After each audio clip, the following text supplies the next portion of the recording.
So after that crazy ending in Boruto chapter 66 and Kawaki fatally impaling Boruto, that was a crazy end to that chapter. And now we gotta talk about, hey, now that Boruto is dead or is possibly dying, what was really the the motivation behind that, and talking about kind of what I think is going to happen moving forward and why this particular scene is very important for the story moving forward. Now I do really like how they set this up between Boruto and Kawaki, and right before Boruto dies they kind of throw in some flashbacks in. If you've been noticing, when Kishimoto took over, a lot more flashbacks have been implemented into the story, so I do like how they did that with the implemented flashback, talking about getting rid of Boruto's karma. And the main reason why Kawaki even does this in the first place is because they promised each other that they would get rid of each other's karma seals, which is possibly going to happen very soon. Now when Boruto died, there was a scene to where Kawaki went ahead and stabbed him with no remorse, but before he did that he actually said goodbye to Himawari and Hinata. Now I was kind of thinking that, hey, if Boruto's gonna die, right, is this sort of gonna lead up to something else? But like the way Boruto is talking is like he's not gonna be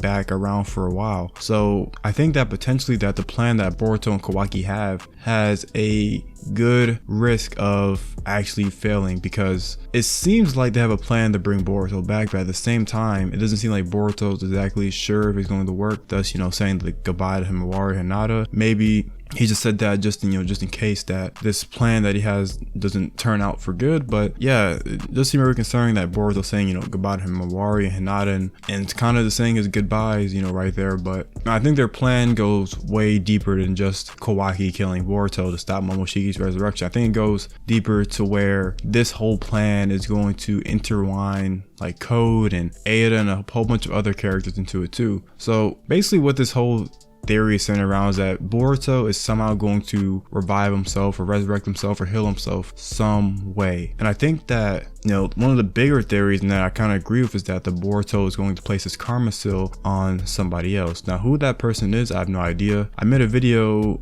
a while ago talking about him placing it on Code, and we kind of just went down the rabbit hole of what if Boruto places the karma seal on Code, and it was just a whole bunch of ideas I was just throwing out there. But yeah, pretty much the whole basis of those videos was talking about this exact idea: if Boruto places the karma seal on another person and somehow resurrects and comes back to life. So I really do like this idea because it would actually sort of negate Code's plan for a little bit, and it would be a way to actually stop Momoshiki's return. And it makes a lot of sense, right? If Boruto is 80% Otsutsuki right now, and they have not found another way to stop this karma progression, which is so crazy to me. Like, why don't y'all just talk to Orochimaru? I've been saying this for like a month now. Like, it's crazy to me that they have like one of the best scientists to ever exist, and their first idea was just to stab Boruto. But I'm not gonna get into that because I'm gonna be on a whole long rant. But yeah, basically with this karma seal theory, if Boruto dies and he comes back, he gets rid of Momoshiki, and what happens from that is that Boruto would thus prevent Momoshiki's resurrection, and Boruto would beat another body. And since he's 80% Otsutsuki, he's not fully finished with the karma progression, so technically Momoshiki would not be able to come back, right? And since he's 80% Otsutsuki, he should be able to have both the other powers of the Otsutsuki, be able to do like karma seals and whatnot, and that's kind of what the idea is here. So if you place one on Code, that means that if Boruto dies right here, this prevents Momoshiki's return, and that Boruto would reawaken in Code's body, or maybe somebody else's body that they placed this karma seal on. Maybe it's some sort of vessel that they prepared, and maybe Mato figured out some way to preserve Boruto's life. But somehow, some way, Boruto could come back through a karma seal that is placed on another person, and he's able to come back through that way. And this would make sense, right? Because if Boruto's 80% Otsutsuki at this point in time, and that Kawaki killing him sort of forces him to resurrect somebody else's body, then it makes sense to why in the first episode of Boruto he is not taken over by Momoshiki, and this was the only option they found. So this was kind of back up the theory that they went with Kawaki and Boruto's first plan to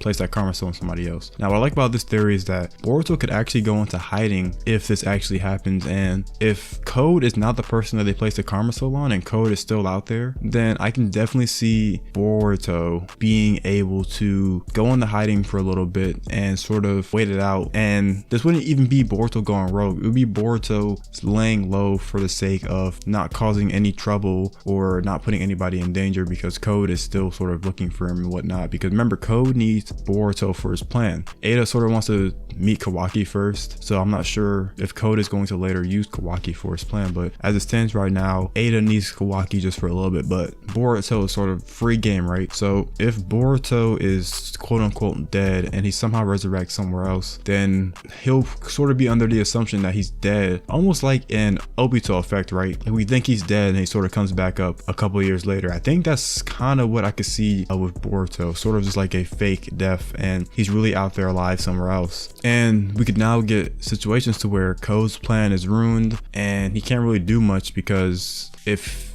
he tries to sacrifice Kawaki, then, you know, Ada's not going to really go with that. So I really do like that idea to where Boruto goes into hiding and fakes his death. That way they can sort of think of a plan to maybe take down Code and sort of his other subordinates. But with this idea is that it gives them more time, right? But if Code gets those limiters taken off, that just leads to a bigger problem. So there has to be some other sort of thing sort of looped into this to where it makes sense to why Boruto will want to go into hiding. So I guess if we just kind of move on from that and let's talk about how this death is really going to impact some of the future characters, right? We got Mitsuki, Sarada, Sasuke, and some other factors that would be impacted here. So Mitsuki, Boruto's moon, basically, right? And Boruto's Mitsuki's son. Mitsuki's definitely going to be hurt by this, and I could definitely see Mitsuki and even Sarada definitely trying to fight Kawaki almost, or even trying to hunt him down. I definitely do feel like Kawaki is either going to have to be on the run or is going to be exiled from the village or something along those lines. I don't think they're going to let Kawaki just stay in the Leaf Village if he doesn't really justify what he just did. Yeah, Mitsuki and Sarada, when they find this out, are definitely not going to let Kawaki be around them anymore. And you know, with, you know, Mitsuki and Sarada, they're not going to see the justification in what Boruto's doing unless Boruto prior hand that he was going to let Kawaki kill him if worse things came to worse. And you know, I'm not sure if they know about it. I think Amato knows about it, but I'm not sure if the whole Team 7 knows about this plan. But yeah, talking about Sarada real quick, this definitely leaves the potential for Sarada to get a Maigenko Sharingan, learning about the bad news that Boruto's dead if she does not know about this plan prior. And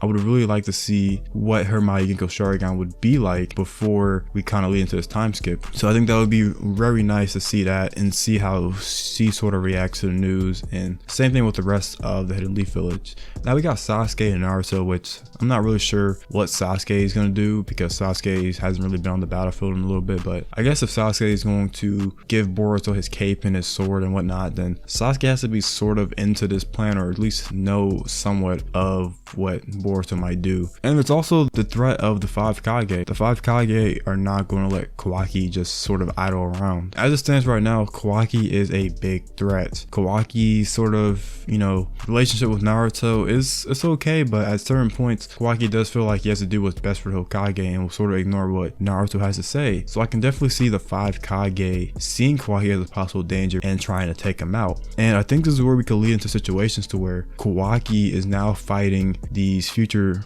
threats, which could be allies to the Hidden Leaf, and the 5 Kage ordering for Kawaki to die, and Kawaki going too far and actually hurting people that are allies to the Leaf. I could definitely see Kawaki sort of going that way and sort of thinking that Naruto doesn't know what he's talking about and he's doing what's best for the Hokage and sort of trying to protect Naruto in that way. But yeah, that's definitely where, you know, Boruto's death is sort of going to impact the story. It's a very complicated, convoluted thing, and as of right now it's going to take a lot of videos to sort of break this down, but Boruto dying is definitely going to spin the story in the right direction. I like how it's getting dark and everything like that. And the thing is that we know that Boruto doesn't die, but the characters in the story don't. So we gotta remember that these characters don't know anything that's going to happen in the future, and that for right now Boruto is dead according to them. So yeah, let me know what you guys think about Boruto's death. Do you guys think that he has a plan to sort of resurrect, or what do you think it might be? Anyway, let me know your theories for it. Make sure to like, comment, and subscribe, and join the Discord, and I'll see you guys later. Peace.